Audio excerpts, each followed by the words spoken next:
La neige tombait sans bruit, comme si le ciel avait décidé d'étouffer le monde pour que personne n'entende mourir les derniers. La femme Apache avançait pourtant, pas après pas, contre le vent, contre la douleur, contre cette fatigue lourde qui voulait l'allonger pour toujours. Son manteau n'était plus qu'un morceau de laine volé, trempé, raidi par le gel. Sous le tissu, son flanc brûlait. Une balle ou une lame, elle ne savait plus, avait ouvert sa chair 2 jours plus tôt, et la plaie s'était refermée de travers, collée par le sang séché, puis arrachée à chaque mouvement. Elle s'appelait Niol, mais elle n'avait plus prononcé son nom depuis la nuit du feu. Cette nuit-là, le camp avait hurlé, les chevaux s'étaient cabrés, et des silhouettes armées avaient surgi de la fumée. Les tentes avaient brûlé vite, trop vite, et la cendre avait avalé les chants et les pleurs. Elle avait vu sa sœur tomber. Elle avait entendu sa mère appeler, puis le bruit sec d'un coup qui coupait tout.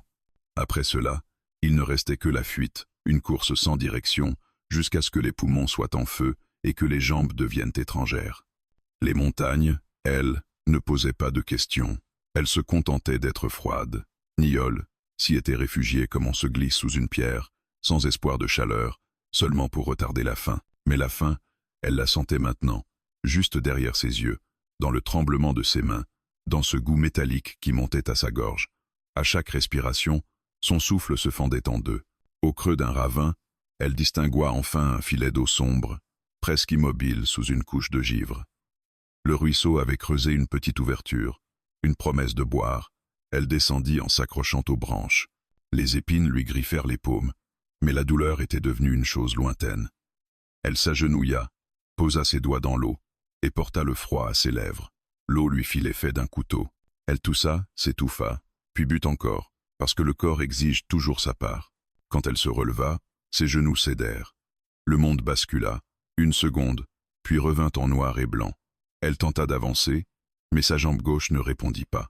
Elle glissa, le front contre la neige, et resta là. Niol pensa, voilà l'endroit.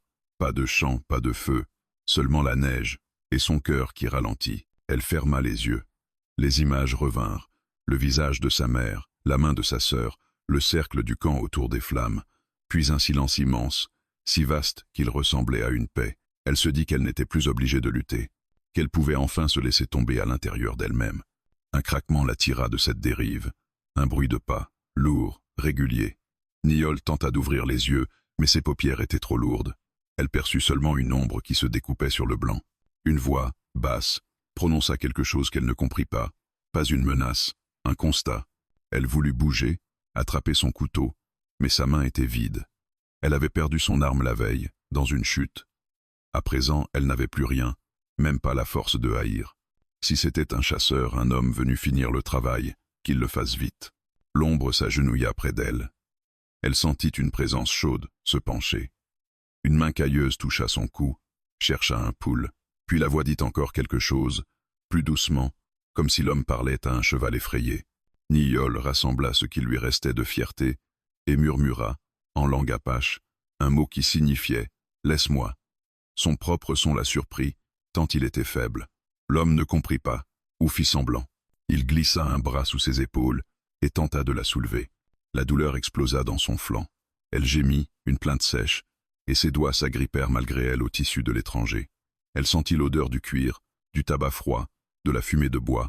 Le cow-boy, car c'était ce qu'il était, à la façon dont il portait ses bottes et sa ceinture, la souleva entièrement, comme on prend un enfant. Elle essaya de se débattre, par réflexe, mais son corps ne faisait plus le poids. Le monde se mit à tanguer au rythme de ses pas. Elle aperçut un chapeau, un visage couvert de barbe, des yeux clairs qui ne la regardaient pas comme une proie. Il avançait sans hâte, comme si chaque minute comptait. Ils remontèrent le ravin. À travers les branches, Niol distingua un cheval attaché, un grand animal brun qui soufflait de la vapeur. L'homme posa doucement Niol contre un arbre, prit une couverture roulée sur la selle, puis la drapa autour d'elle. Ce contact fit monter des larmes dans ses yeux. Pas parce que c'était agréable, mais parce que c'était inattendu. La femme Apache leva le regard vers lui.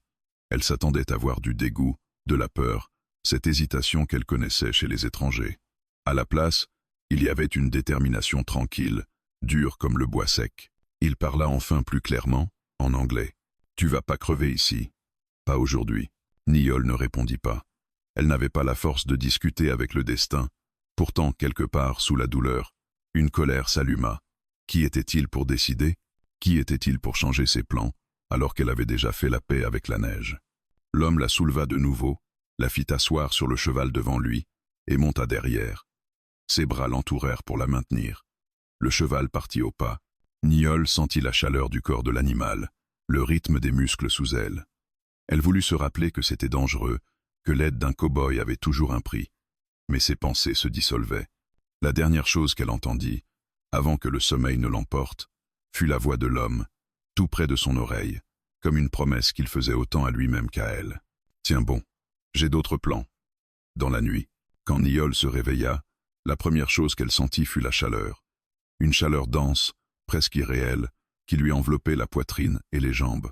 Pendant une fraction de seconde, elle crut être morte. Puis l'odeur la frappa.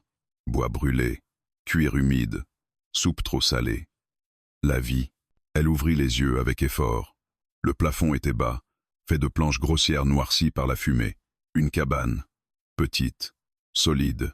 Le feu crépitait quelque part sur sa droite, projetant des ombres lentes contre les murs. Chaque mouvement faisait protester son flanc, mais la douleur avait changé. Elle n'était plus ce couteau brûlant qui la faisait délirer. Elle était sourde, contenue, comme enfermée sous des couches de tissu. Niall tenta de se redresser. Son corps refusa immédiatement, et un gémissement lui échappa. À cet instant, une silhouette se détacha près de l'âtre. Le cow-boy se leva lentement, comme s'il ne voulait pas l'effrayer. Sans chapeau, il paraissait plus jeune, mais ses yeux gardaient cette fatigue ancienne qu'elle avait déjà vue chez des hommes revenus de trop loin. Il ne s'approcha pas tout de suite. Il resta à distance, les mains visibles, la voix calme. « Tout beau espace. » Elle comprit les mots, mais son instinct cria plus fort. Niall tira la couverture jusqu'à son menton, cherchant une arme, n'importe quoi. Elle ne trouva que des bandages serrés autour de son torse, propres, bien noués. Quelqu'un avait nettoyé sa plaie. Quelqu'un l'avait touchée pendant qu'elle dormait. La colère monta, brutale. Elle se redressa malgré la douleur, les dents serrées, et lança quelque chose en apache, rapide et tranchant. Une accusation, une menace, une promesse de mort si on l'approchait encore. Le cow-boy ne répondit pas. Il attendit que le flot se tarisse, que son souffle se casse, puis il parla doucement. « J'ai nettoyé la blessure, t'avais de la fièvre. Encore une nuit dehors t'y passais. » Il désigna une gamelle posée sur la table. « Si t'as soif, l'eau est là. » Niall le fixa. Elle cherchait le piège, le geste de trop, l'instant où il deviendrait comme les autres. Il ne fit rien. Il s'assit sur un tabouret, dos au mur, et se mit à raccommoder une bride, comme si sa présence n'était qu'un détail. Le silence s'installa, épais. Le feu claquait. Le vent poussait contre les planches. Niall essaya de comprendre où elle était. La cabane était isolée, loin des routes. Elle reconnaissait ce genre d'endroit. Refuge d'hommes qui ne voulaient pas être trouvés. Sa gorge brûlait. Elle hésita longtemps, puis se pencha et attrapa la gamelle. L'eau était tiède. Elle but lentement, guettant la moindre réaction. Rien. Le cow-boy continuait son travail. Concentré, patient. « Pourquoi ?» demanda-t-elle enfin, en anglais, d'une voix râpeuse. Il leva les yeux, surpris, puis haussa légèrement les épaules. « Parce que t'étais en train de mourir. » Ce n'était pas une réponse. Elle le savait. Elle reposa la gamelle. Les hommes ne font pas ça sans raison. Il hocha la tête, comme si elle venait de dire quelque chose d'évident. Peut-être. Mais moi, j'en avais une. Je pouvais pas te laisser crever. Niall sentit une fatigue lourde lui tomber dessus. Elle avait vécu trop longtemps avec la peur pour croire à la simplicité. Pourtant, quelque chose dans sa façon de parler ne sonnait pas faux, pas gentil, pas héroïque, juste ferme. Elle se laissa retomber contre les couvertures. Le cow-boy se leva, attrapa un bol, y versa une soupe épaisse. Il s'approcha enfin, s'arrêta à bonne distance. « Faut manger ».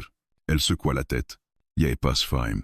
Il posa le bol sur la table, sans insister. « Quanto vaudras ?» Les heures passèrent ainsi. Il ne posa pas de questions. Elle n'en offrit pas. Par moments, elle s'endormait, réveillée par des douleurs sourdes ou par le craquement du feu. Chaque fois qu'elle ouvrait les yeux, il était là, jamais trop près, jamais absent. La nuit tomba complètement.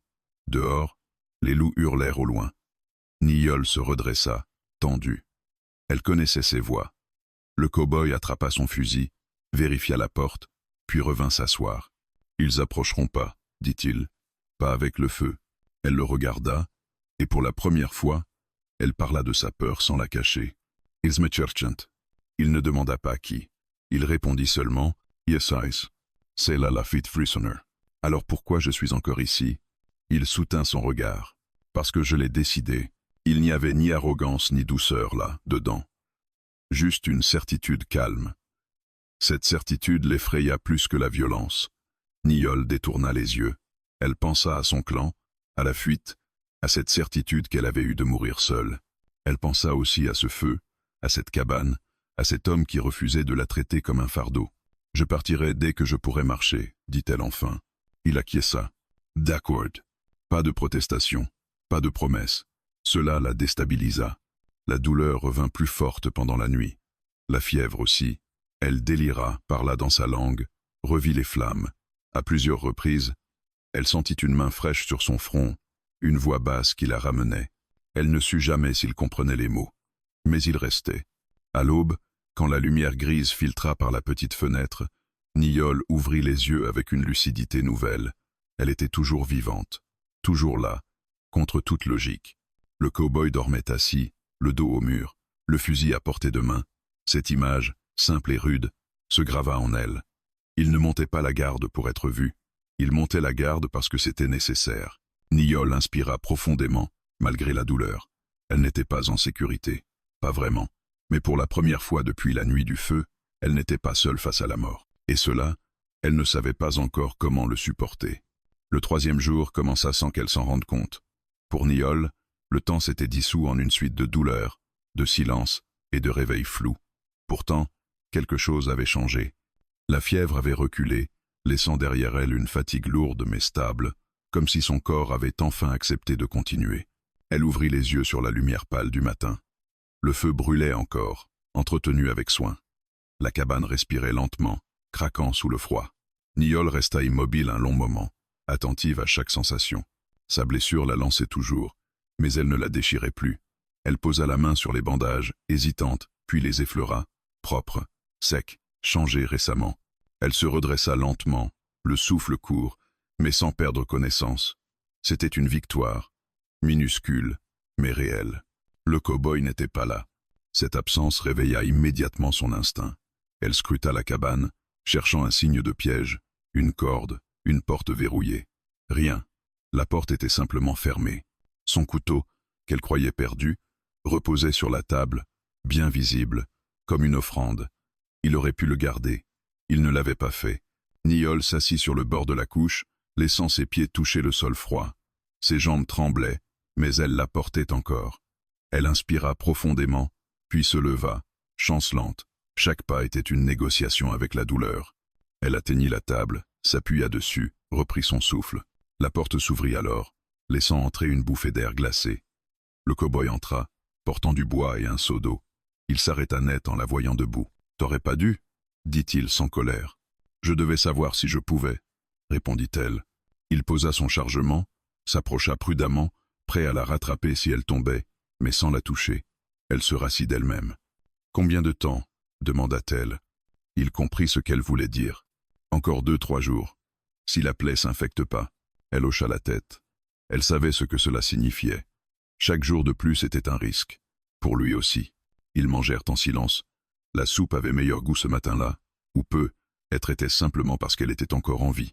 Après le repas, il sortit une petite trousse, changea les bandages avec des gestes précis, professionnels. Niol observa ses mains. Elles portaient des cicatrices anciennes, blanches, épaisses, des marques d'un autre temps, d'autres combats. « T'as fait la guerre » dit-elle. Il s'arrêta une fraction de seconde, puis reprit. « Oui. » Elle n'insista pas. Elle savait reconnaître une porte fermée. La journée s'étira lentement. Niol resta assise près du feu, parfois allongée, parfois à observer l'homme aller et venir. Il réparait, rangeait, coupait du bois. Tout semblait réglé, sans gestes inutiles. Un homme habitué à survivre seul. À la tombée du jour, la douleur s'intensifia. Pas assez pour la faire crier, mais suffisamment pour lui rappeler qu'elle n'était pas sortie d'affaire.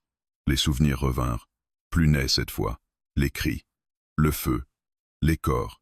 Elle serra les dents, tenta de se concentrer sur le crépitement des flammes. Le cow-boy la remarqua. Il posa ce qu'il faisait et s'approcha. « Ça va empirer avant d'aller mieux », dit-il. Elle ne répondit pas. Les images l'assaillaient. Elle ferma les yeux, Mais cela n'aida pas. Les cauchemars ne demandaient pas la permission. Sans un mot, il se leva, sortit, puis revint avec une petite flûte en bois, grossièrement taillée. Il s'assit près du feu, à distance respectueuse, et commença à jouer.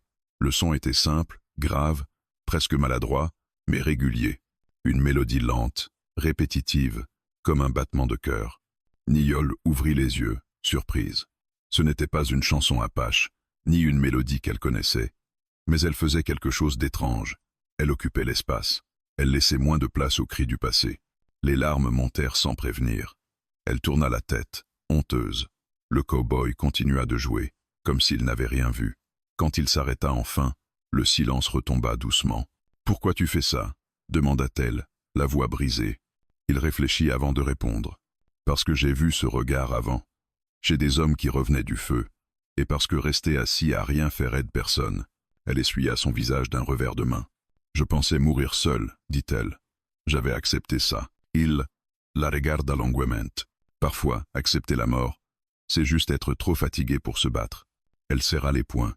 « Et toi, tu te bats encore ?»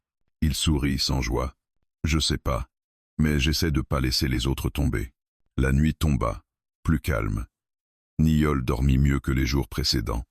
Quand elle se réveilla en sursaut, haletante, il était là, assis, éveillé. Elle ne cria pas, ella se contenta de respirer. « Si je reste, dit-elle soudain, je te mets en danger. » Il répondit sans hésiter. « Si tu pars trop tôt, tu meurs. » Elle soupira. « Alors on est coincé. » Il hocha la tête. « On dirait bien. » Un mince sourire passa sur ses lèvres. Pour la première fois depuis la nuit du feu, Niol sentit autre chose que la peur et la douleur. Une tension nouvelle, fragile, dangereuse. L'idée qu'elle pourrait, peut, être, survivre à plus que son corps. Et cette pensée la terrifia autant qu'elle lui donnait envie de continuer. Le 4e jour s'annonça avec une clarté cruelle. Le ciel était d'un bleu pâle, presque indifférent, et la lumière révélait chaque fissure de la cabane, chaque trace de boue séchée sur les bottes posées près de la porte. Niol resta longtemps éveillé, allongé, à écouter les bruits du matin. Le vent, le feu qu'on ranimait, les pas du cow-boy dehors réguliers, mesurés. La douleur était toujours là, mais elle avait changé de forme. Elle n'occupait plus tout l'espace. Elle se contentait de rappeler sa présence, comme une dette qu'on n'oublie pas. Niol inspira profondément, puis s'assit. Cette fois, elle ne chancela pas. Son corps protestait, mais il obéissait. Elle se leva lentement et fit quelques pas. Le sol était froid sous ses pieds. Elle s'arrêta près de la table, posa les mains dessus, puis continua jusqu'à la fenêtre. Dehors, le cheval broutait, paisible. Le monde poursuivait sa route. Quand le cow-boy entra, il la trouva debout. Il s'arrêta, l'observa un instant. « T'étais-tu » dit-il. « Vivante » corrigea-t-elle. Il hocha la tête, presque amusé. Ils mangèrent ensemble, assis face à face. C'était la première fois. Jusqu'ici, elle avait toujours attendu qu'il s'éloigne. Le silence n'était plus lourd. Il était simplement là. « Je partirai bientôt » dit-elle soudain. Il leva les yeux. « Quand tu pourras marcher toute une journée sans t'écrouler. »« Je peux déjà marcher. » Pas ça cesse. Elle serra les dents. Elle n'aimait pas qu'on décide pour elle, même avec raison. Si je reste trop longtemps, ils finiront par venir ici. Il posa sa cuillère. Ils viendront peut-être, quoi que tu fasses. Elle détourna le regard. C'était ce qu'elle craignait le plus. L'idée que sa seule existence suffisait à attirer la mort. Après le repas, elle insista pour aider. Il refusa d'abord, puis céda, à condition qu'elle ne force pas. Elle sortit avec lui. Le soleil la frappa au visage, brutal et merveilleux à la fois. Elle n'avait pas senti une telle lumière depuis des jours. Elle coupa du bois assise, lentement. Il la surveillait sans en avoir l'air. Chaque mouvement la fatiguait, mais lui donnait aussi un sentiment oublié, celui d'être utile. Pas un fardeau, pas une blessure ambulante. À midi, elle dut s'arrêter. Elle tremblait. Il ne dit rien, se contenta de lui tendre une couverture et de l'asseoir contre la cabane. « Tu vois » murmura-t-elle. « Je ralentis tout. » Il s'accroupit devant elle. « Tu respires encore. C'est déjà pas mal. » Elle le fixa. « Tu sais ce qu'ils font aux femmes comme moi. » Il ne détourna pas les yeux. « Oui. Alors pourquoi tu prends ce risque ?» Il resta silencieux longtemps. Puis il parla. « Parce que j'ai déjà laissé des gens mourir pour rester en sécurité, et ça m'a rien apporté. » Cette réponse la frappa plus fort que toutes les autres. Elle comprit que ce refuge n'était pas seulement le sien. L'après-midi passa lentement. Elle dormit un peu, rêva moins. Quand elle se réveilla, le cow-boy était en train de nettoyer son fusil. Elle observa ses gestes, précis, presque tendres. « Tu penses qu'ils reviendront ce soir ?» demanda-t-elle. « J'espère pas, mais j'y compte. » Elle fronça les sourcils. Compter sur le danger, c'est pas vivre. Il esquissa un sourire bref. C'est survivre. La nuit tomba plus vite que les autres jours. Le froid revint, mordant. Niall sentit une angoisse sourde lui serrer la poitrine. Chaque craquement du bois la faisait sursauter. Elle se rendit compte à quel point elle s'était habituée à sa présence. Trop vite. « Tropford, si je pars demain, dit-elle, tu m'aideras. » Il répondit sans hésiter. « Oui. » Elle ferma les yeux. « Et si je reste encore un peu ?» Il ne répondit pas tout de suite. « Alors je ferai en sorte que tu tiennes debout. » Ces mots, simples, firent naître une peur nouvelle, celle de vouloir rester, celle d'imaginer un avenir, même fragile. Cette nuit-là, elle se leva en silence. Elle enfila ses vêtements, serra sa ceinture, prit son couteau. Elle regarda l'homme assis près du feu, éveillé. « Tu fuis, dit-il doucement. J'essaie de te protéger. » Il secoua la tête. « Tu fuis parce que t'as peur d'espérer. » Elle resta figée. Il avait raison. Elle posa son couteau. « Je sais pas comment vivre autrement. » Il se leva, s'approcha, sans la toucher. Moi non plus. Ils restèrent là, face à face, dans cette distance fragile où tout pouvait basculer. Niall sentit ses jambes faiblir, pas de douleur, mais d'émotion. Elle s'assit lentement. « Juste encore une nuit, » murmura-t-elle. Il acquiesça. Dehors, le vent soufflait fort. Mais à l'intérieur, pour la première fois, Niall n'avait pas l'impression de mourir en attendant le matin. Elle avait l'impression d'avoir choisi de rester. Le 5e jour apporta avec lui une tension que Niall reconnut aussitôt. Ce n'était pas la douleur, ni la fatigue. C'était autre chose, plus insidieux. L'air semblait trop calme, trop attentif, comme si la montagne elle-même retenait son souffle. Elle se réveilla avant l'aube, les yeux ouverts sur l'obscurité. Le feu n'était plus qu'un lit de braise. Le cow-boy était debout, près de la porte, immobile. Il n'avait pas encore pris son fusil, mais sa posture disait tout. « Ils sont là », murmura-t-il. Niall sentit son estomac se nouer. Elle n'entendait rien, pourtant son corps savait. Cette intuition ancestrale, forgée par des générations de fuite et de survie, s'était réveillée en elle comme une bête nerveuse. « Combien ?» demanda-t-elle. « Pas beaucoup. 2, peut être 3. » Elle se redressa, malgré la brûlure dans son flanc. « Alors je passe. » Maintenant. Il se tourna vers elle, lentement. « To faire pas 10 minutes. » Je les attirai loin d'ici. Il secoua la tête. « Et tu mourras dans la neige. » Elle serra les dents. La colère monta, mêlée à la peur. « C'est mon problème. » Il s'approcha d'elle, suffisamment près pour qu'elle sente sa présence, mais sans la toucher. « C'est devenu le mien quand je t'ai ramené ici. » Ils se fixèrent, deux volontés qui se heurtaient sans bruit. Niall comprit alors que ce moment arriverait forcément. Celui où le refuge deviendrait un piège. Un bruit étouffé résonna dehors. Un craquement de branches, trop lourd pour être un animal. Le cow-boy attrapa son fusil. « Reste derrière moi. »« Non. » Elle se leva, chancellante, attrapa son couteau. « Je ne serai pas caché comme un enfant. » Il la regarda longuement, puis hocha la tête. « Alors écoute-moi, et fais exactement ce que je dis. » Ils sortirent par l'arrière de la cabane, se faufilant entre les arbres. Le froid mordit Niall au visage, lui arracha un frisson violent. Chaque pas lui coûtait. Elle serrait les dents pour ne pas gémir. Ils s'arrêtèrent derrière un rocher. Le cow-boy observa la clairière. 2 hommes armés approchaient, prudemment. Leur regard fouillait le terrain. Ils savaient qu'elle était là. Ils savaient attendre. Niall sentit la panique tenter de s'imposer. Elle la repoussa. Elle n'avait pas survécu jusque-là pour céder maintenant. « Ils ne me veulent pas vivante, » murmura-t-elle. « Pas ici, » répondit-il. Il tira le premier coup. Sec, précis. L'un des hommes tomba. L'autre se jeta à couvert, jurant. Le silence explosa en chaos. Des tirs claquèrent. Des cris. Le monde se rétrécit autour d'eux. Niall se plaqua contre le sol, le cœur battant à s'en rompre. Elle vit le cow-boy avancer, déterminé, calculant chaque mouvement. Elle comprit alors l'étendue du danger qu'il prenait pour elle, pas par bravade, par choix. Un 3e homme surgit sur le flanc. Trop près, trop vite. Sans réfléchir, Niall lança son couteau. Le geste fut maladroit, ralenti par la douleur, mais la lame atteignit sa cible. L'homme cria, recula. Le cow-boy se retourna, stupéfait. « À terre !» cria-t-il. Un coup de feu retentit. Niall sentit un impact violent contre son épaule. Elle tomba en arrière, le souffle coupé. La douleur explosa, blanche, aveuglante. Elle crut un instant que tout était fini. Le cow-boy abattit le dernier homme d'un tir sec. Puis il courut vers elle, la retourna doucement. « Regarde-moi » dit-il, la voix ferme, malgré la peur qui perçait. Elle inspira avec difficulté. « Je suis désolé » murmura-t-elle. Il serra les mâchoires. « Fermez-la » Il examina la blessure. La balle avait effleuré l'épaule, traversé la chair sans atteindre l'os. Grave, mais pas mortelle. Encore. Il la souleva avec précaution et la ramena à la cabane. Chaque pas lui semblait une éternité. Le sang tachait la neige derrière eux. À l'intérieur, il la posa sur la couche, nettoya la plaie avec des gestes rapides, efficaces. Niall serrait les dents, refusant de crier. « Pourquoi tu as fait ça ?» demanda-t-elle quand il eut terminé. Il s'arrêta, la regarda droit dans les yeux. « Parce que je pouvais pas te perdre, pas comme ça. » Ces mots la frappèrent plus fort que la balle.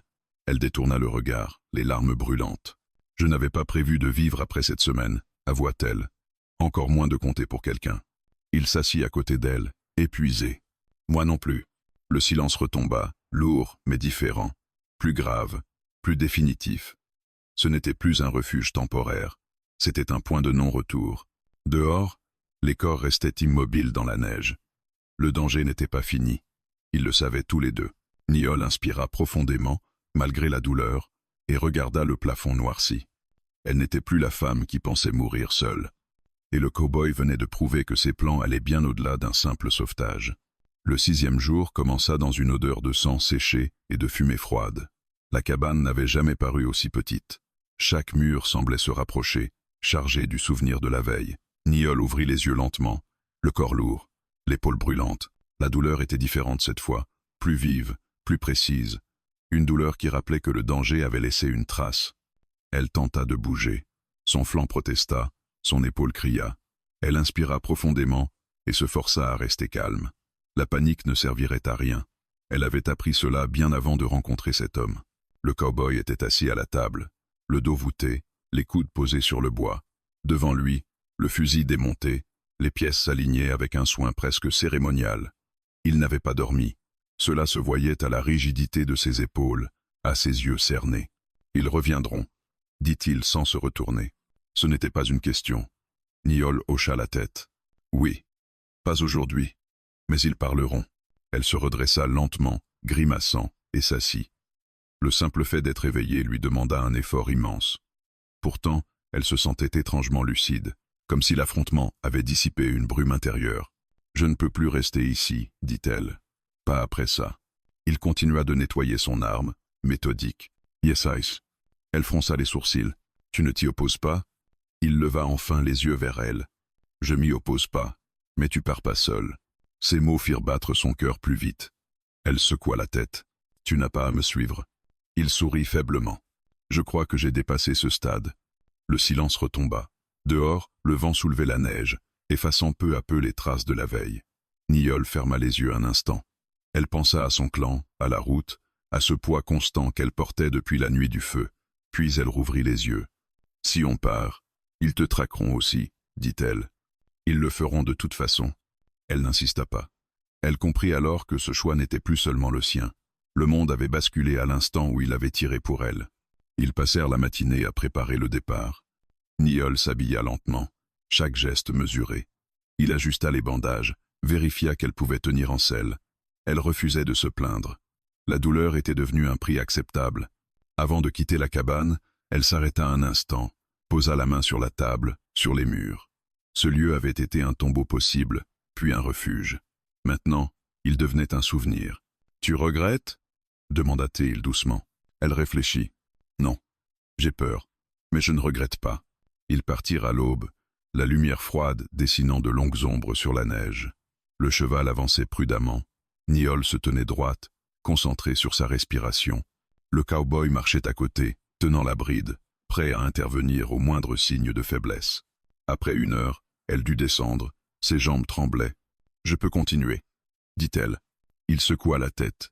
Pas aujourd'hui. Ils s'abritèrent sous des arbres, partagèrent un peu de viande sèche et d'eau. Niall observa l'homme en face d'elle. Elle se rendit compte qu'elle ne connaissait même pas son nom. « Comment je t'appelle » demanda-t-elle. Il sembla surpris par la question. « Ethan ». Elle répéta le nom doucement, comme pour en tester le poids. « Ethan. Moi, c'est Niall. » Il hocha la tête. « Yes, Ice. » Cela la fit sourire malgré la fatigue. La route fut lente, douloureuse. Chaque pas l'éloignait de la cabane, mais aussi de l'idée de mourir sans laisser de traces. Pourtant, à mesure qu'ils avançaient, une peur nouvelle s'installait, celle de devenir une cible permanente, celle de l'entraîner dans une guerre qui ne finirait pas. À la tombée du jour, ils atteignirent une gorge étroite. Ethan s'arrêta brusquement, tendu. « On est suivi » murmura-t-il. Niall sentit son estomac se nouer. « Combien » ? Assez pour que ce soit dangereux. Il la regarda longuement. « Si je te dis de courir, tu le feras. » Elle secoua la tête. « Non. » Prossiamais. Il serra les mâchoires. « Alors reste derrière moi. » Les silhouettes apparurent entre les rochers. Trop proches, trop nombreuses. Le monde sembla se figer. Niall sentit la vieille peur tenter de la reprendre. Elle la repoussa. « Je ne mourrai pas ici, » murmura-t-elle. Ethan se plaça devant elle, le fusil prêt. Son corps formait un rempart. « Personne ne meurt ce soir, » répondit-il. Les premiers tirs claquèrent. L'écho résonna dans la gorge. Niall se plaqua contre la roche, le cœur battant à rompre. Elle vit Ethan avancer, déterminé, précis. Elle comprit alors que ce combat n'était plus seulement pour elle. Il était pour ce qu'ils refusaient tous deux. Céder. Quand le silence revint, il ne restait que le souffle court et la fumée. Ethan revint vers elle, indemne. Elle sentit ses jambes céder et s'effondra à genoux. Il la rattrapa, la soutint, sans hésiter. « Ça va » dit-il. Elle leva les yeux vers lui, le regard brûlant. « Tu aurais pu partir. » Il la fixa. « J'ai fait un choix. » À cet instant, Niall comprit que ce choix était irréversible. Elle ne pouvait plus redevenir celle qui attendait la mort seule. Le monde l'avait forcée à vivre. Et cet homme, malgré lui peu, était devenu la preuve que certaines décisions ne se reprennent pas. La nuit tomba sur eux, lourde et incertaine. Mais pour la première fois, Niall sentit quelque chose de nouveau se former sous la peur et la douleur. Une volonté farouche de continuer, coûte que coûte. Le 7e jour se leva dans un silence trompeur. La gorge étroite qu'ils avaient traversée la veille semblait désormais figée, comme si rien ne s'y était jamais passé. Le vent glissait sur la roche, effaçant les odeurs de poudre et de sang. Pourtant, Niall sentait encore la violence dans ses muscles, dans cette tension persistante qui refusait de la quitter. Elle s'éveilla contre la paroi, la tête lourde, le corps courbaturé. Ethan dormait à quelques pas, assis, le dos appuyé à la roche, le fusil posé en travers de ses genoux. Il avait veillé. Encore. Cette constatation la frappa avec une douceur douloureuse. Personne n'avait jamais veillé ainsi pour elle. Elle tenta de se redresser sans bruit. Sa blessure protesta aussitôt. Elle inspira lentement, maîtrisant le geste. Elle n'était plus faible comme les premiers jours, mais elle restait loin d'être forte. Assez, cependant, pour refuser de s'effondrer.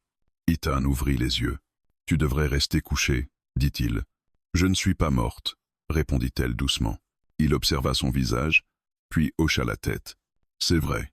Ils mangèrent peu. Leur provision diminuait dangereusement. Niall le savait. Elle connaissait la valeur de chaque bouchée, de chaque gorgée d'eau. Leur fuite ne pouvait pas durer éternellement. Ils reprirent la route à un rythme lent. La gorge laissa place à un plateau découvert, trop ouvert, trop vulnérable. Niall sentit l'angoisse monter. Ici, ils étaient visibles de loin. Elle scruta l'horizon, attentive au moindre mouvement. « On ne peut pas continuer comme ça », dit-elle enfin. Ethan ne répondit pas tout de suite. Il marchait devant, les épaules droites, mais Niall voyait la fatigue dans sa démarche. « Tu penses à quoi » demanda-t-il. « À un endroit où ils n'oseront pas venir. Pas seulement un refuge. Un lieu où je ne serai plus une proie. » Il s'arrêta, se tourna vers elle. « Et tu connais un tel endroit ?» Elle hésita. Parler de cela revenait à ouvrir une porte qu'elle avait juré de garder fermée. « Il reste des gens, » dit-elle finalement. « Pas mon clan, mais d'autres. Des Apaches qui ont refusé de se rendre. Ils vivent cachés, loin des routes. » Ethan fronça les sourcils. « Ils ne m'accepteront pas. » Elle soutint son regard. « Ils me feront confiance si je dis que tu m'as sauvé. » Il secoua lentement la tête. « Leur confiance pourrait te coûter la vie. » Elle m'a déjà coûté presque tout, répondit-elle. Ils restèrent silencieux un moment, puis Ethan soupira. Montre-moi. La marche reprit, plus déterminée. Niall sentait la fatigue, mais aussi une force nouvelle, alimentée par l'idée d'un but. Chaque pas avait désormais un sens. Elle n'avançait plus seulement pour fuir, mais pour rejoindre quelque chose. À mesure que le jour avançait, la douleur revint, sourde, insistante. Niall serra les dents. Elle refusa de ralentir. Ethan remarqua sa pâleur, son souffle court. « On s'arrête, dit-il. »« Non. » Il posa une main sur son bras, ferme mais pas brutale. « Niall. » Elle leva les yeux vers lui, les larmes brûlantes. « Si je m'arrête trop souvent, je ne repartirai plus. » Il la fixa longuement, puis relâcha sa prise. Alors, on ralentit. Ensemble, ils avancèrent ainsi, un pas après l'autre, comme deux survivants refusant de céder. À la tombée du jour, ils atteignirent un bosquet dense, dissimulé entre des collines. Niall s'arrêta net. « C'est là. » Ethan scruta les environs. « Je ne vois rien. C'est le but. » Ils pénétrèrent dans le bosquet. La lumière disparaissait presque entièrement sous les branches serrées. L'air y était plus doux, plus humide. Niall sentit son cœur battre plus vite. Elle n'était pas revenue ici depuis des années. Un bruit les fit s'immobiliser. Une silhouette surgit entre les arbres, arc bandé. Une voix sèche lança quelque chose en apache. Niall répondit aussitôt, la voix tremblante mais ferme. Les mots jaillirent d'elle, chargés de vérité et de fatigue. La silhouette baissa lentement son arme. Une seconde apparut, puis une troisième. Les regards se posèrent sur Ethan, méfiants, hostiles. Niall fit un pas en avant. Il m'a sauvé. Sans condition. Un murmure parcourut le groupe. Un homme âgé s'avança, les yeux durs, marqués par trop de pertes. Les hommes comme lui apportent la mort, dit-il. Niall soutint son regard. La mort nous a déjà trouvés. Lui m'a empêché de la rejoindre. Le silence se fit. L'homme observa Ethan longuement. Tu resteras à l'extérieur, dit-il enfin. Un pas de plus, et tu meurs. Ethan acquiesça sans discuter. Je comprends. Ils installèrent Niall dans une tente dissimulée. Elle s'assit, épuisée. Quand elle leva les yeux, Ethan était toujours là, à la lisière, immobile. « Tu devrais partir », murmura-t-elle. Il secoua la tête. « Pas tant que je saurais pas que tu es en sécurité. » Les mots lui nouèrent la gorge. Elle se rendit compte alors de ce qu'elle ressentait vraiment. Pas seulement de la reconnaissance, pas seulement de la gratitude. Une peur nouvelle, plus profonde, celle de le perdre. La nuit tomba sur le camp caché. Des voix basses murmuraient autour d'elle. Des regards la surveillaient. Elle n'était pas encore acceptée, mais elle n'était plus seule. Et à quelques pas, dans l'ombre, un cow-boy montait la garde, refusant de disparaître de sa vie comme elle l'avait toujours cru inévitable. Niall ferma les yeux. Pour la première fois, elle se demanda non pas comment survivre, mais ce que cela signifiait de rester. Le 8e jour naquit dans un murmure, des voix basses, le froissement des pas sur la terre humide, le souffle du vent filtré par les branches serrées. Niall ouvrit les yeux dans la pénombre de la tente. Son corps était encore douloureux, mais quelque chose avait changé. La douleur n'était plus une menace immédiate. Elle était devenue une compagne silencieuse, présente sans dominer. Elle resta immobile un moment, écoutant. Le camp caché s'éveillait lentement. Des silhouettes passaient devant l'entrée, prudentes, méfiantes. Elle savait qu'elle était observée, pesée, jugée. Chaque respiration qu'elle prenait ici devait être méritée. Elle se redressa avec précaution. Une femme entra presque aussitôt, plus âgée qu'elle, le visage marqué par le soleil et les années, mais le regard vif. Elle ne sourit pas. Elle posa simplement un bol d'eau tiède près de Niall. « Bois », dit-elle en apache. Niall obéit. L'eau lui fit du bien. La femme observa ses bandages, hocha la tête. « Tu as survécu », dit-elle. « Peu y arrive seul. » Niall baissa les yeux. « Je n'étais pas seul. » La femme suivit son regard vers l'ouverture de la tente. Au loin, à la lisière des arbres, Ethan se tenait debout, immobile, comme une sentinelle. Il n'était pas entré, il n'avait pas insisté. Il attendait. « Les hommes comme lui attirent la violence », dit la femme. « Il l'a repoussé », répondit Niall doucement. La femme la fixa longuement, puis se détourna sans répondre. Plus tard dans la matinée, l'homme âgé qui avait parlé la veille entra à son tour. Il s'assit lentement, comme s'il portait le poids du monde sur ses épaules. « Tu demandes beaucoup, » dit-il. En l'amenant ici, Niall soutint son regard. « Je demande une chance. Pour moi. Pas pour lui. » Il n'y a pas de séparation possible. Elle hocha la tête. Alors jugez-moi sur ce que je fais, pas sur ce qu'il est. Le vieil homme resta silencieux un moment, puis se leva. Nous verrons. Les heures passèrent. Niol fut invité à marcher un peu, à s'asseoir près du feu commun. Les regards restaient froids, mais elle sentait autre chose aussi, de la curiosité, de l'hésitation. Elle parlait peu, aidait quand elle le pouvait. Elle ne se plaignait pas. À la lisière du camp, Ethan n'avait pas bougé. Le soleil montait, puis redescendait lentement. Niol le voyait parfois entre les branches, une présence constante. Cela la rassurait, autant que cela l'inquiétait. À la tombée du jour, un éclaireur arriva en courant. Des mots rapides furent échangés. Le camp s'agita aussitôt. Des armes apparurent. Des enfants furent conduits à l'écart. Niol se leva. Les cœurs battant. Ils approchent, dit l'éclaireur. 3 hommes. Peu, être plus loin. Un murmure inquiet parcourut le groupe. Le vieil homme regarda Niol. C'est pour toi, dit-il. Elle sentit la culpabilité la frapper de plein fouet. Je partirai, dit-elle aussitôt. Maintenant. Avant que quelqu'un ne réponde, une voix s'éleva depuis la lisière. Non. Ethan s'avança d'un pas, les mains visibles, sans armes levées. S'ils viennent pour elle, ils passeront par moi. Des arcs se bandèrent. Des fusils furent pointés. Le vieil homme leva la main. Tu n'as rien à faire ici. Ethan hocha la tête. C'est possible, mais ils n'ont rien à faire là non plus. Niol s'approcha, malgré les protestations. Arrête, murmura-t-elle. Tu vas te faire tuer. Il la regarda, et dans ses yeux, elle ne vit ni héroïsme ni folie. Seulement une certitude tranquille. J'ai déjà choisi. Le vieil homme observa la scène, les mâchoires serrées. Puis il soupira, longuement. Préparez-vous, dit-il. Mais nous ne livrerons personne. La décision tomba comme un coup de tonnerre. Le camp se mit en mouvement. Des positions furent prises. Le silence devint lourd. Les silhouettes apparurent entre les arbres peu avant la nuit. 3 hommes, armés, prudents. Ils n'avaient pas encore compris où ils étaient tombés. Le premier coup partit vite. Trop vite pour les traqueurs. Le chaos éclata. Les tirs résonnèrent. Les cris fendirent l'air. Niol se plaqua au sol, le cœur battant à rompre. Elle vit Ethan se battre aux côtés de ceux qui, quelques heures plus tôt, le considéraient comme un ennemi. La confrontation fut brève mais violente. Les traqueurs, surpris, battirent en retraite. L'un d'eux tomba. Les autres disparurent dans la nuit. Quand le silence revint, il était lourd de conséquences. Ethan se tenait là, haletant, indemne. Niol courut vers lui malgré la douleur, s'arrêta à quelques pas. Elle tremblait. Le vieil homme s'approcha. « Tu aurais pu fuir, dit-il à Ethan. « Oui. Tu es resté. »« Oui. » Le vieil homme observa Niol, puis Ethan, puis le camp derrière lui. « Vous avez attiré la mort, mais vous avez aussi montré que vous étiez prêt à la regarder en face. » Il inspira profondément. Il restera. Sous condition.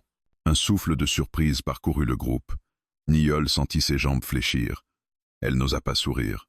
Pas encore. La nuit tomba, plus calme. Autour du feu, les regards avaient changé. Pas tous, mais assez. Niol s'assit près d'Ethan. Pour la première fois, ils partageaient le même feu. « Tu vois, murmura-t-elle, je ne pensais pas survivre jusque-là. » Il la regarda, doucement. « Moi non plus. » Elle leva les yeux vers le ciel sombre, où quelques étoiles perçaient à travers les branches. Elle ne savait pas ce que l'avenir leur réservait. La paix était fragile, le danger toujours proche. Mais pour la première fois depuis longtemps, Niol sentit quelque chose qu'elle n'osait plus nommer. Une force retrouvée, et la certitude qu'elle ne marcherait plus seule, quelle que soit la route à venir. Le 9e jour se leva sous un ciel lourd, chargé de nuages bas. Le camp semblait différent, pas plus sûr, pas vraiment plus calme, mais transformé, comme si quelque chose d'irréversible s'était produit durant la nuit. Niol le sentit dès qu'elle sortit de la tente. Les regards ne glissaient plus sur elle avec la même dureté. Certains restaient méfiants, d'autres simplement fatigués. Mais aucun n'était hostile. Ethan était assis près du feu, silencieux. Il n'avait pas dormi. Elle le vit à la raideur de sa nuque, à cette façon qu'il avait de fixer les flammes, comme si elle détenait une réponse qu'il cherchait encore. Elle s'approcha lentement et s'assit à côté de lui. « Tu aurais pu partir après hier, » dit-elle à voix basse. Il hocha la tête. « Oui. Et tu es resté. » Il tourna enfin la tête vers elle. Parce que partir aurait été plus simple. Cette réponse la troubla. Elle comprenait trop bien ce qu'il voulait dire. Partir, c'était survivre. Rester, c'était choisir. La matinée fut consacrée aux préparatifs. Les éclaireurs rapportaient des informations contradictoires. Les traqueurs n'avaient pas abandonné, ils s'étaient repliés. Mais ils reviendraient, plus nombreux, mieux armés. Le camp ne pouvait pas rester invisible éternellement. Le vieil homme convoqua les adultes autour du feu. Niall y fut appelé. Ethan resta à l'écart, par respect, mais elle sentait son regard sur elle. « Nous devons décider, » dit le vieil homme. « Fuir encore, ou tenir ?» Un murmure parcourut l'assemblée. La peur était là, mais aussi la lassitude. Fuir, toujours, se cacher, perdre des enfants, des anciens. Niall inspira profondément. « Ils ne me cherchent pas seulement moi, dit-elle. Ils cherchent ceux qu'ils ne comprennent pas. Si nous fuyons encore, ils continueront. » Un homme protesta. « Et si nous restons, ils nous tueront. » Niall soutint son regard. « Peut être. Mais au moins, ce sera ici. » Pas en courant. Le silence tomba. Lourd. Le vieil homme la fixa longuement. « Tu demandes une guerre. » Elle hocha la tête. « Je demande une fin, quelle qu'elle soit. » Les regards se tournèrent vers Ethan. Même absent du cercle, sa présence pesait sur la décision.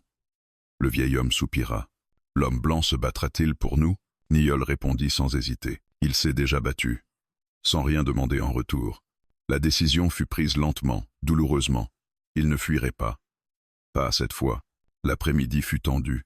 Des pièges furent préparés, des positions établies. Niall insista pour aider. Malgré ses blessures, elle savait tirer, observer, anticiper. Elle n'était plus une survivante traquée.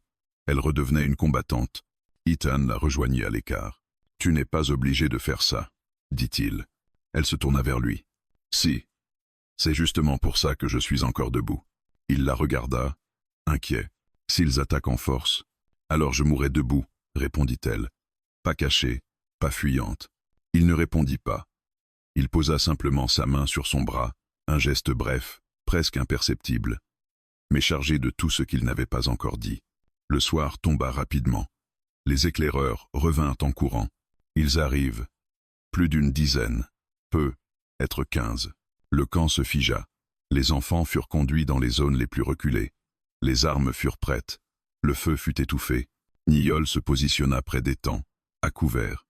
Elle sentait son cœur battre si fort qu'elle avait peur qu'on l'entende. La peur était là, mais différente, plus claire, plus maîtrisée. Les silhouettes apparurent à la lisière du bosquet, nombreuses, confiantes. Il pensait avoir l'avantage. Il se trompait. Le premier tir partit du camp. Puis un second. Le chaos éclata instantanément. Les cris, les ordres, la fumée. Le monde se réduisit à des gestes, des réflexes, des décisions prises en une fraction de seconde. Niall tira. Une fois, 2 fois. Elle ne savait pas si elle touchait. Elle savait seulement qu'elle n'hésitait plus. À ses côtés, Ethan avançait avec une précision implacable. Il formait une unité étrange, improbable, mais terriblement efficace. Un homme surgit trop près, trop vite. Niall n'eut pas le temps de viser. Il leva son arme. Un coup partit. Elle sentit une brûlure violente à la cuisse et s'effondra. La douleur fut fulgurante. Elle cria, incapable de retenir le son. Le monde vacilla. Elle vit Ethan se retourner, son visage se transformer. Il abattit l'homme d'un tir sec, puis se jeta à genoux près d'elle. « Niall !» Elle serra les dents. « Ne t'arrête pas !» murmura-t-elle. « Continue. » Il refusa. Il déchira un morceau de tissu, comprima la plaie. « Tu vas pas mourir ici. Pas maintenant. » Les combats se poursuivaient autour d'eux. Les cris s'éloignaient peu à peu, puis le silence tomba, brutal. Le camp avait tenu. Ethan souleva Niall avec précaution et la porta à l'abri.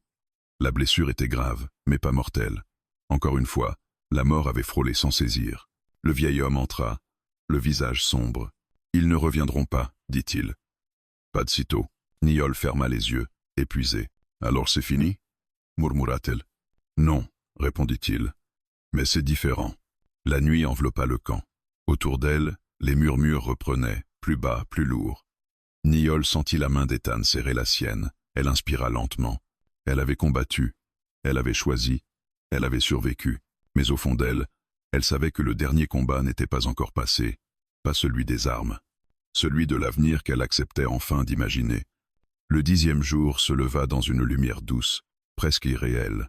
Un brouillard léger flottait encore entre les arbres, comme si la montagne elle-même voulait protéger ce qui restait du camp. Niol ouvrit les yeux lentement.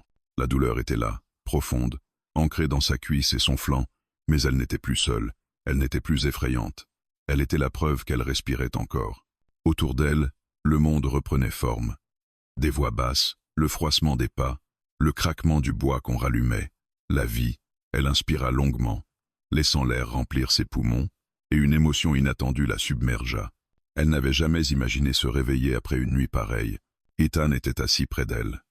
Il dormait enfin, penché en avant, les bras croisés sur ses genoux. Son visage semblait différent dans le repos, plus jeune, presque fragile. Niol le regarda longuement, comme pour graver cette image en elle. Elle pensa à la première fois où elle l'avait vu, silhouette sombre contre la neige, et à la certitude qu'elle avait eue de mourir ce jour-là. Elle bougea légèrement. La douleur la fit grimacer, mais elle retint un gémissement. Ethan ouvrit aussitôt les yeux. « Tu devrais pas bouger, murmura-t-il. « Je suis encore là, répondit-elle doucement. Il la fixa, puis un sourire fatigué apparut sur son visage. « Oui, tu es encore là. » Le vieil homme entra peu après. Son pas était lent, mais son regard clair. Il observa Niol un instant, puis hocha la tête. « Tu as tenu, dit-il. Et tu nous as fait tenir. » Elle baissa les yeux. « J'ai apporté la guerre. »« La guerre nous suivait déjà, répondit-il calmement. Tu nous as simplement obligés à la regarder en face. » Il se tourna vers Ethan. « Et toi, homme blanc, tu aurais pu partir. » Ethan soutint son regard. « Oui. » « Tu es resté. »« Oui. » Le vieil homme inspira profondément. « Alors écoute bien. Tu n'es pas des nôtres. Tu ne le seras jamais complètement. Mais tu as gagné le droit de rester, tant que tu respecteras nos lois. » Ethan acquiesça, sans se discuter. « Je le ferai. » Quand le vieil homme sortit, un silence apaisé s'installa. Niol sentit les larmes monter, lentes, incontrôlables. Elle détourna la tête, honteuse. « Je pensais mourir seule, » dit-elle d'une voix brisée. J'avais accepté cette idée. Elle me tenait debout. Ethan posa doucement sa main sur la sienne. Accepter la mort, ça peut aider à survivre un temps, mais ça empêche de vivre. Elle serra ses doigts. Et si je ne savais pas comment faire, il la regarda longuement. Alors on apprendra. Les jours suivants furent lents. Niol resta allongée, puis assise, puis debout, petit à petit. Chaque progrès était célébré en silence. Elle n'était plus observée comme une menace, mais comme une survivante. Elle parlait peu, mais quand elle le faisait, on l'écoutait.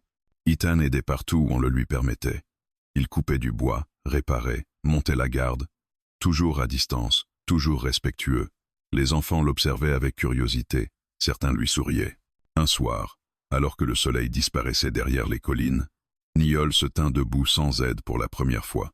Ses jambes tremblaient, mais elle resta droite. Ethan s'approcha, prêt à la soutenir. Elle leva la main. Pas encore.